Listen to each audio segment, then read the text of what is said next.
Long before Greece and Rome, Sumer rose between the Tigris and Euphrates. Its people shaped clay into memory, raised cities from river mud, measured the stars, and told creation as a sacred drama of order, labor, and divine power. The tablets do not speak with one single voice. They preserve hymns, flood memories, king lists, temple songs, and stories of Enki, Enlil, Namma, Ninmah, Inanna, Ziusudra, and the great Anunna.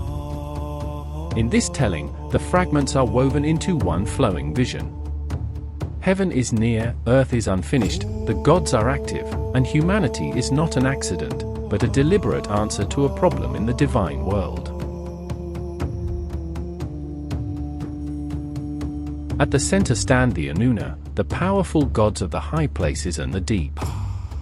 They rule from council chambers of light and shadow, deciding how heaven, earth, water, city, field, and human destiny will be arranged. The story begins in the heavens, where signs move through darkness and the gods descend into the world below. To the people of Sumer, the sky was not empty distance. It was a living court of command. Enki's wisdom gathers around Eridu, the ancient city of deep waters. There, beneath the temple and the river plain, the Abzu becomes a hidden source of craft, fertility, secrets, and creation. At first, heaven and earth are bound together. Then Enlil opens the space between them. The world receives height, breath, direction, and daylight, and the land becomes ready for cities. Creation is not only spoken. It is worked into the ground. The sacred hoe opens the soil, the brick mold receives its form, and the first pattern of labor becomes the pattern of civilization. Before humanity enters the story, the gods themselves labor. They cut canals, carry baskets, dredge river clay, and bear the weight of order until the work becomes too heavy to endure.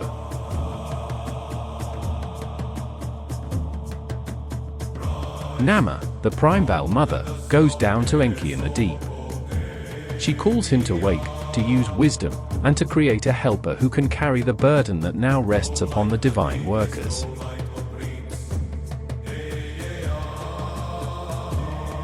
Clay is needed from the deep waters.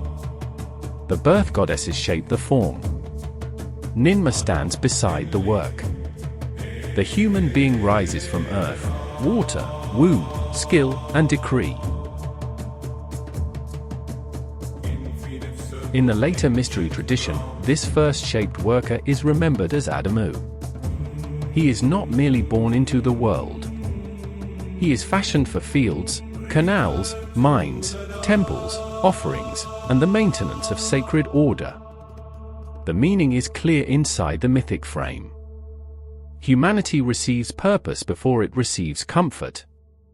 To live is to serve, to build, to plant, to record, to remember, and to keep the world in balance. The divine workers lay down their baskets. The complaint rises like smoke through the temple courts. The crisis is not chaos for its own sake. It is the pressure that forces a new order to be born. So worship becomes more than prayer. It becomes service in the visible world.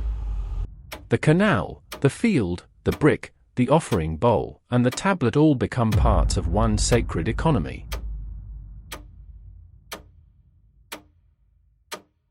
The arts of civilization unfold: writing, counting, surveying, measuring time, planning canals, preserving grain, judging disputes, and keeping the memory of gods and kings alive in clay.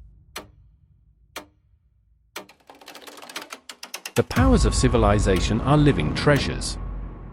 Inanna carries them toward the city: kingship, writing, music, judgment, desire, craft, ritual, and the force that binds a people into one ordered life. But life does not remain contained. The first settlements fill with children, work, hunger, desire, and ambition. The guarded place opens, and humanity steps outward into the wider earth. The boundary between divine and human grows troubled. Mighty figures appear in memory, kings claim descent from heaven, and the old stories warn that human strength can rise beyond its appointed limits.